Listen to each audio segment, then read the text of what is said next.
আসসালামু আলাইকুম। খুব শর্ট টাইমে আমি আপনাদেরকে 2-3টা ড্রেসিং টেবিল দেখাবো। দেখতে খুব সুন্দর ছোট টাইপের ড্রেসিং টেবিল, 2 ফিট 2.5 ফিট এ ধরনের। ঘরের স্বল্প স্পেসটাকে অ্যালট করবে। দেখতে খুবই লুক্রেটিভ লাগছে ড্রেসিং টেবিলগুলো, খুবই ছোট। তো এই ড্রেসিং টেবিলগুলো আমরা কানাডিয়ান ওক ভিনিয়ার দিয়ে করেছি।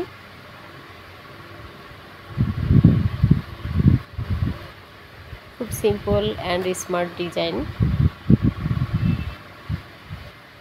এই ড্রেসিং টেবিলটাতে শুধুমাত্র একটি ড্রয়ার রয়েছে, সেই সাথে বিসাইড কয়েকটি তাক রয়েছে বক্স টাইপের। তো যে কেউ চাইলে আমাদের আউটলেট থেকে এগুলো পারচেস করতে পারবেন। আজকের মতো এটুকুই। আল্লাহ হাফেজ।